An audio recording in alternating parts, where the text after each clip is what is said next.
नमस्कार दोस्तों, आज हम आपके लिए लेकर आए हैं दीपावली की संपूर्ण पूजा विधि। एक ऐसी विधि जो शुरू से लेकर अंत तक आपको बताएगी कि दीपावली पर किस तरह से मां लक्ष्मी और भगवान गणेश जी की पूजा करनी चाहिए ताकि घर में सुख समृद्धि और धन धान्य का वास हो। लेकिन यही नहीं, इस वीडियो में हम आपको वो गुप्त उपाय भी बताएंगे जो ऐसे उपाय जिनके बारे में बहुत कम लोग जानते हैं और जिनसे घर में धन की वर्षा होती हैं।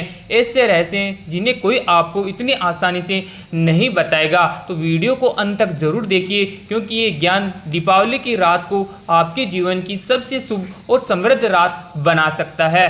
सनातन धर्म में दीपावली को सबसे बड़ा त्योहार माना गया है, जो कि 5 दिनों तक चलता है। उसमें भी जो सबसे मुख्य दिन होता है वह होता है बड़ी दिवाली, यानी कि कार्तिक अमावस्या को हम दीपावली, जिसे सबसे बड़ी दिवाली कहते हैं, वह मनाई जाती हैं। इस दिन माता लक्ष्मी जी का पूजन विशेष रूप से किया जाता है। लक्ष्मी जी के साथ साथ गणेश जी का, सरस्वती जी का और संपूर्ण कुबेर जी का भी ध्यान लगाया जाता है। इस समय में रामचंद्र जी और हनुमान जी का भी पूजन होता है और कुबेर देव जी का तो विशेष रूप से पूजन आपको करना होगा। आज के दिन जो पूजन होता है वो बहुत ही काम का आपको मिलने वाला है फल। देखिए, दिवाली का जो पूजन होता है वह शाम को प्रदोष काल में किया जाता है, तो हो सके तो शाम को दोबारा से स्नान कर ले, क्योंकि देखिए दिन में टॉयलेट आदि हम जाते हैं तो ये बहुत बड़ा पूजन होता है। तो शुद्ध हो जाएं, बिल्कुल पूरे तरीके से शुद्ध वस्त्र पहने। माता लक्ष्मी जी के जो पीले रंग है ना वो पहने, नीले काले छोड़कर कोई भी शुभ रंग के वस्त्र आप पहन सकते हैं। और हो सके तो पूरे परिवार के सहित मिलकर के हमें ये पूजन करना होता है। हो सके तो सभी नए वस्त्र पहने, अगर नहीं है तो कोई बात नहीं, एकदम नॉर्मल, लेकिन ब्लैक और नीले आपको नहीं पहनने हैं। उन्हें आप पहले से धुल करके शुद्ध करके रख ले और उन्हें पहन करके पूजा कर सकते हैं।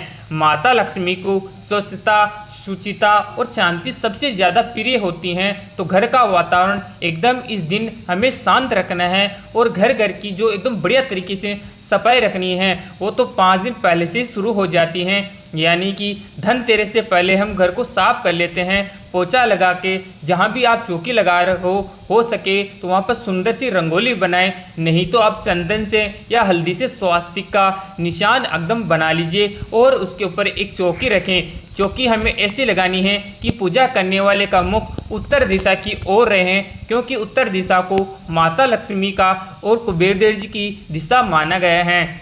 थोड़े से चावलों का आसन देते हुए हमें ऐसे लक्ष्मी मैया की कोई भी तस्वीर आपके घर के मंदिर में, या फिर आप दिवाली पे जो नई तस्वीर लाए हैं, पोस्टर, कैलेंडर, जो भी आपके पास है, ऐसे विराजमान कर दे। जैसे आप फूलों का आसन भी दे सकते हैं। दिवाली का पूजन बहुत बड़ा पूजन होता है, तो हमें इसमें कलश की स्थापना जरूर करनी चाहिए। तो ऐसे हम अक्षत यानी कि वल से अष्टदल कमल बना लेंगे, क्योंकि कमल लक्ष्मी मैया को बहुत प्रिय हैं। तो सफ़ेद चावल हैं उनके ऊपर हम थोड़ी सी हल्दी कुमकुम डाल लेंगे और यहाँ पे देखिए हम एक कलश लेते हैं। कलश आप कोई भी ले सकते हैं, सोने, चांदी, तांबा, पीतल या फिर मिट्टी का कलश भी ले सकते हैं। उसके बाद में उसके कंठ में मोली बांधकर उस पर हमें स्वास्तिक का निशान बना लेंगे। रोली से देखिए लक्ष्मी मैया के जो भी पूजन होते हैं ना वो ऐश्वर्य पूर्ण होने चाहिए, यानी वैभवशाली होने चाहिए। तो आप यहाँ पर ऐसे कलश की स्थापना कर दे। उसके बाद में उसके ऊपर थोड़ा सा गाजर डाले, फिर जल डाले। यहाँ पर लक्ष्मी की कलश स्थापना करेंगे तो हम उसमें डालेंगे एक लौंग, इलायची, सिक्का, सुपारी, हल्दी की गांठ और एक सिक्का चांदी का डाल सकते हैं। कोड़ी, कमलगट्टा, जो भी लक्ष्मी जी की प्रिय चीज़ें होती हैं ना, गोमती चक्र, ये सारी चीज़ें हम इसमें डालेंगे। थोड़े से अक्षत फूल भी डाल देंगे। उसके बाद में आम के, अशोक के 7 से 5 पत्ते इस तरीके से लगा देंगे। आप पान के पत्ते भी लगा सकते हैं, उन पर भी टिक्का कर लेंगे। अब देखिए, आप चाहे तो यहाँ पर एक पूर्ण पात्र कटोरी में चावल भर के रख सकेंगे और एक नारियल लेंगे। नारियल पानी वाला, जटा वाला लेंगे और आप चाहे तो नारियल का मुख अपनी तरफ भी कर सकते हैं या फिर ऊपर की तरफ भी कर सकते हैं। देखिए, इसमें कहीं सारे मतभेद है, बहुत सारे क्षेत्रों में ऊपर की तरफ भी किया जाता है। नारियल का मुख आप अपनी तरफ भी कर सकते हैं। उसके बाद में देखिए, कई बार प्रश्न आते हैं कि हम हर साल की मिट्टी की मूर्तियाँ नहीं लाते तो कुछ लोग क्या है कि वो धातु की मूर्तियाँ रखते हैं। तो धातु की मूर्तियों को भी आप पूजन कर सकते हैं। हर साल नई मूर्ति लाना आवश्यक नहीं होता। तो हमारी ये धातु की मूर्तियाँ हैं तो हमें उसको स्नान कराएंगे पहले जल से, फिर पंचामृत से पूरे विधि विधान से स्नान कराना है। उसके बाद में उसको शुद्धोदन स्नान करा लेंगे, क्योंकि ये धातु की मूर्तियाँ हैं। अंग पोषण करने के बाद में उनका श्रृंगार करना है। और जो जल है उसे आप इधर उधर ना डालें, इसको आप गमले आदि में डाल सकते हैं। तो देखिए, क्योंकि बहुत छोटी छोटी मूर्तियाँ हैं, अगर हम इनको रख के टीका आदि करते हैं तो ये हिल जाती हैं मूर्तियाँ अपने स्थान से। तो हम इसको पहले ही चंदन से, रोली से तिलक कर रहे हैं और अक्षर समर्पित कर रहे हैं। देखिए, विष्णु भगवान की भी जो स्थापना है वो होनी चाहिए, क्योंकि भगवान श्री विष्णु के साथ ही माँ लक्ष्मी स्थायी वास करती हैं। तो आप हो सके तो उनका पूजन भी जरूर करें। उनके साथ में हमें लक्ष्मी जी, गणेश जी, सरस्वती जी और भगवान विष्णु को एक अक्षत के ऊपर विराजमान कर देना चाहिए। उसके बाद में नवग्रह की स्थापना होनी चाहिए। उनके लिए 9 डेरियाँ लगा सकते हैं जो चावल की आप हो सकती है। उसके ऊपर आप सुपारी रखें, और अगर आपके पास यंत्र है तो आप श्री यंत्र भी यहाँ रख सकते हैं। ऐसे भी नवग्रह की स्थापना कर सकते हैं। फिर एक कटोरी के अंदर चावल रख करके उसके ऊपर एक दीपक रखेंगे, और जो भी नए बर्तन आप खरीद कर लाए हों धनतेरस के दिन उन्हें भी आप पूजा में ज़रूर रखें। जो भी चीज़ें लाए हों सोने चांदी की, उन्हें भी आप दीपावली की पूजा में रखना है।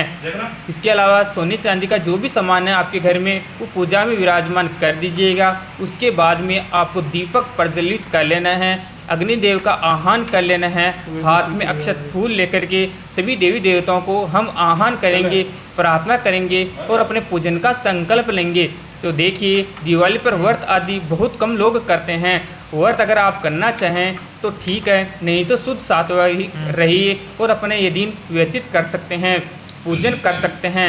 अक्षत पुष्प को दीपक के पास छोड़ देना चाहिए। उसके बाद में जल का छींटा दे करके सभी को स्नान भाव करा देंगे। जो हमारे परिवार के लोग हैं उनके ऊपर भी आपको थोड़ा सा कलश से जल छिड़क कर देना है और उनका शुद्धिकरण कर देना है। उसके बाद में दीप देवता का पूजन करेंगे, लक्ष्मी मैया को तिलक करेंगे, क्योंकि हमें धातु की मूर्तियों को पहले ही तिलक कर देना है। अगर श्री यंत्र है तो उनको भी आपको तिलक कर देना है। उसके बाद में सबकी पूजा होने के बाद में आपको जो मैं वास्तु के उपाय बता रहा था, जिन जो माता लक्ष्मी को खुश कर सकते हैं, तो सबसे पहले भगवान विष्णु और माता जो लक्ष्मी हैं उनको आपको लाल फूल जरूर लेके आना है, जो कोई लेकर नहीं आता।